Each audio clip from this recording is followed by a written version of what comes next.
Hey guys, this is Stephanie and I'm Stacks on Stacks on Stacks.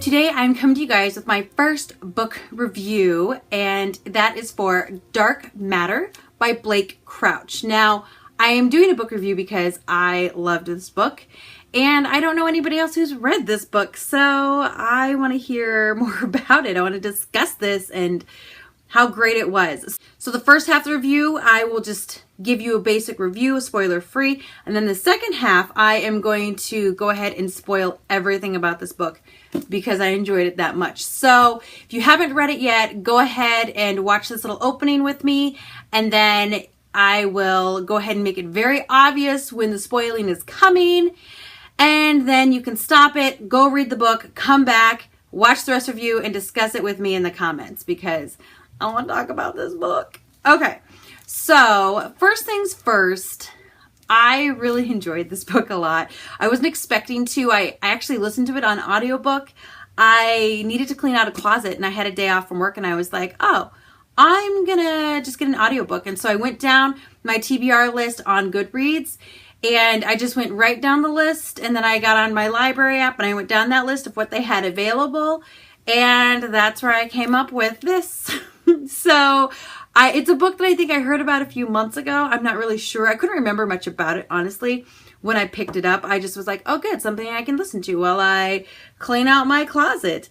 And then I ended up really liking it. And actually, I stopped cleaning the closet so I could sit there and stare at the wall while I listened, because it's kind of a very good book.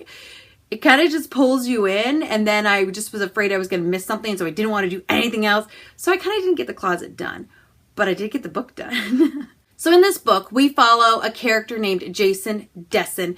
Now, I'm going to be pretty vague with this because I don't want to give anything away, but basically, Jason wakes up one day and his life is not his life.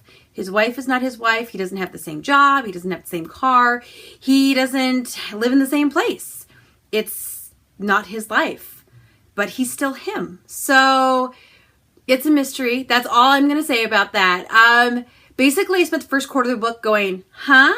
And then the next third of the book, you're getting answers. And I'm like, yeah, okay, oh yeah. And then you have like over a third left of the book. And at that point, I was like, what possibly more can happen? A lot, actually. So I enjoyed that too. Now, originally, this book was kind of spun to me as like a psychological thriller. Now, I would agree with the psychological part, but not a thriller part. When I think thriller, I think I'm walking through the forest and something jumps out at me.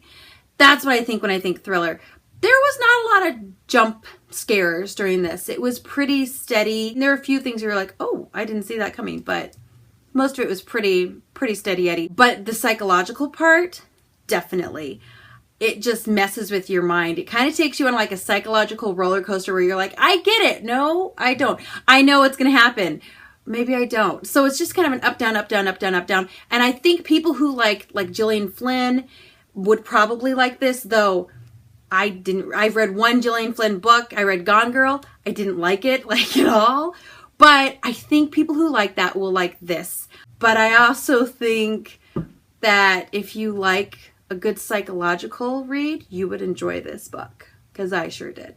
Okay, now we're going to talk about the spoiler section. So if you haven't read this book, pause the video, stop the video, go get the book, read the book, come back, finish the video, and leave all your thoughts in the comments, because I totally want to hear about this.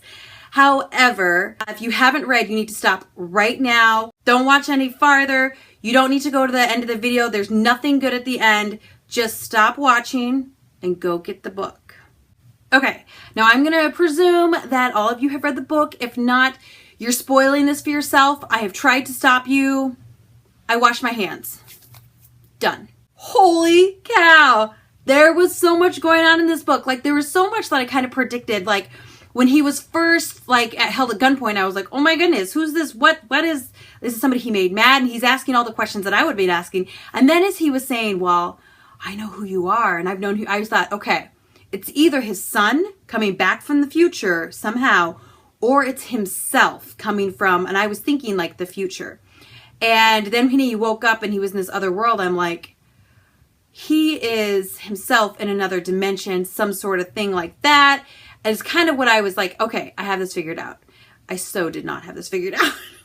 So the first thing I wanted to talk about was him in this world. And one of the questions that came into my mind is, how would I act if I were in the current world? Like, I wake up and my husband's not my husband, and this is not my world. It is, but it's not, but it is, but it's not. I would be like, okay, I think I'm crazy. And I kind of liked, he kept telling himself, okay, you're not crazy. You're not crazy.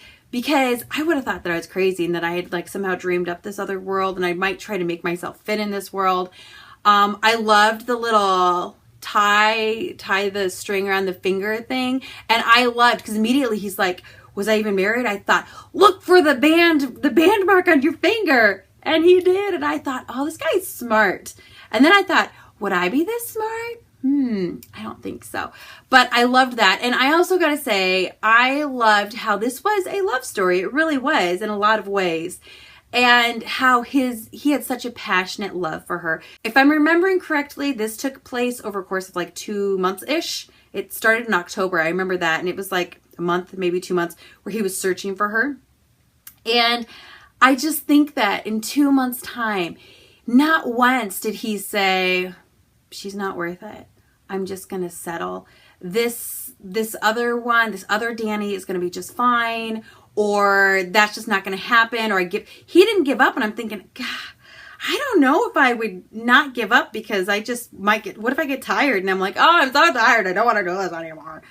I mean, I'm very committed to my husband. Don't get me wrong.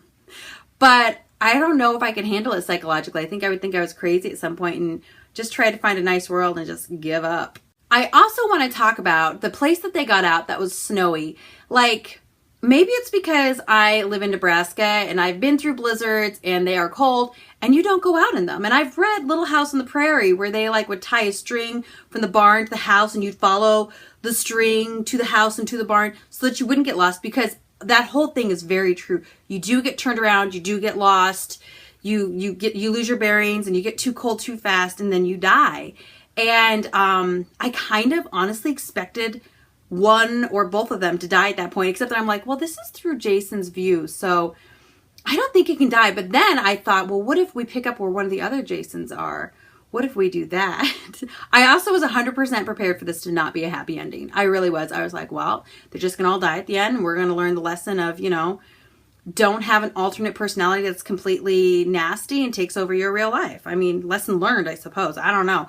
But I didn't expect that. I kind of thought they might die during that snow thing, because I was like, that's kind of a bad idea. But then the next day when they're like, oh, we're keeping warm, there's no food, we need to get back there, I thought, you'll get back there. You'll be fine. It'll be okay. Don't worry about it.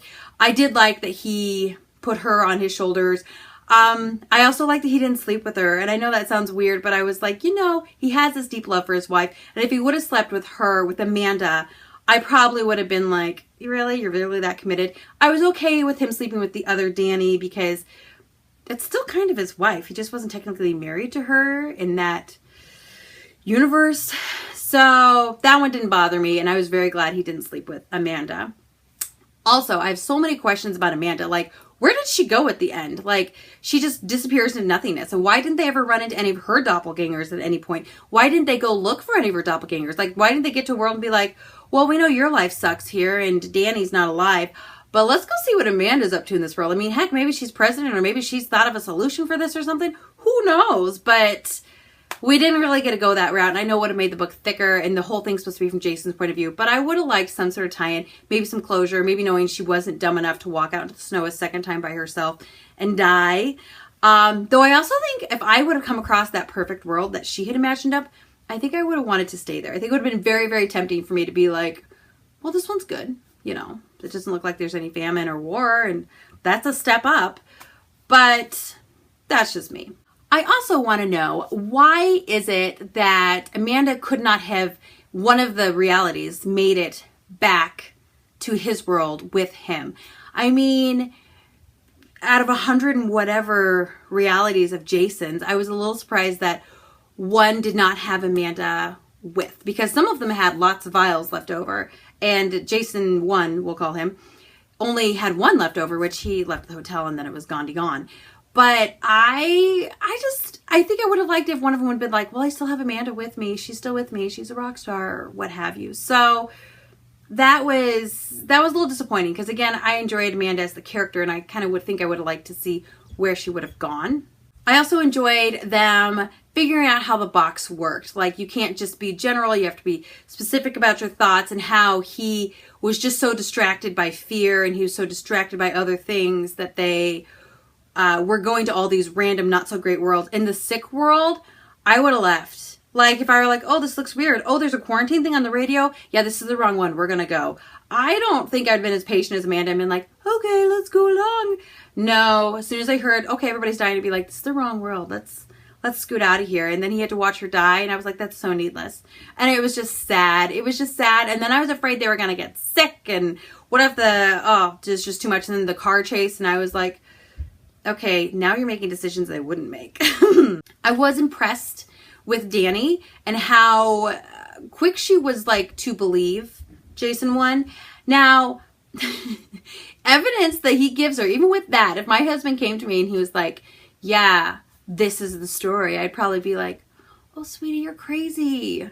That's so sad. And then I'd commit him somewhere, because that's an insane story and I just don't think I'd believe it. Even with the evidence that all these Jasons texting me, I would think that he's like pranking me or something like that, because that just doesn't happen. So I don't know. I found it, I mean, it was great that she believed him, but at the same time I was like, that's a little unbelievable to me, that a wife would just be like, yeah, of course. Yeah, I can totally see that. And I was just like, I don't know about that. But you needed her to believe him to get the plot to go on. And it's not even like they rushed it. I just know that maybe I'm just a doubting Thomas. I wouldn't believe that business at all. And one of the last things I was wondering about, and I wonder about weird things. I'm sure you guys have other questions too, but one of the last ones I'm going to talk about was, what about the other Jason's bodies? So at first I'm like, if you guys are going to stay in this world, then you are going to absolutely have to do something about those other dead Jasons and the other live Jasons too. I mean, even if they decide to leave you alone, you're still going to have to deal with them. So I kind of was like, I kind of felt like I knew exactly where things were going when he's like, okay. And he left those two dead Jasons out at the cabin and they went to the car, and he didn't know what was in the glove compartment, but he must have known on some level, because otherwise he'd have to be like, okay, well, let's burn this house down with these Jasons in it and pull out their teeth and blah, blah, blah, blah, blah, or go bury them in that place where I was going to bury the other ones anyway. I mean, wouldn't that be weird? Like, have the police find a dead body that's you and you'd be like, nope, I'm alive. And they're going to be like, well, why is there a dead body of you? You're going to be like, I don't know who that is. And I think somehow you would get in trouble. Like, somehow. I don't know. Somehow. But I felt like that kind of told me that they're not sticking around this world. They are going to go to another world, because I don't think Jason 1 would be leaving bodies around, because he's not going to want questions. He just wants a peaceful life. So I kind of thought about that. And as they were driving there, I was like, well, first of all, they're going to have to get past all the Jasons. I'm sure there are going to be some crazy ones there. And also then he's going to have to re-navigate the box, which, let's just say, was not his strong suit. And so I thought maybe he was going to let Daniela or Charlie do the navigating. And I thought, well, that would be kind of fun. But at the same time, I was like, I don't think I would let a teenage boy decide my reality. But, you know, that's just me. So that is all I really had to talk about. I basically just wanted to like talk about some of the what ifs and some of the questions I had for things that weren't addressed, or some of the things that I found absolutely crazy. Like, I was like, what? How does that work? So I want to hear what you guys think about this book. I'm hoping some of you have read this, and I'm really hoping you leave comments below, because I don't know anybody who's read this and I want to talk about it. So leave your comments below, whether you agree with one of my things or you disagree, or maybe you hated the book, which I'm not sure how you can hate the book. I mean, maybe if you're like, yeah, I've read books like that before and it's fine. I can understand that, but I don't see how you can hate it, because I thought it was fantastic. Go ahead and leave those comments below, or if you had questions or something I didn't address and you want to talk about it, I'd love to talk about it with you. Also, if you know another book that's like this, that is like more psychological, less thriller, I would again love to hear about it. Leave the book and the author below, and I would love to take a look at it. Thank you guys so much for putting up with my rambling review. I appreciate it. Don't forget to like, don't forget to subscribe, don't forget to leave a comment. Goodbye.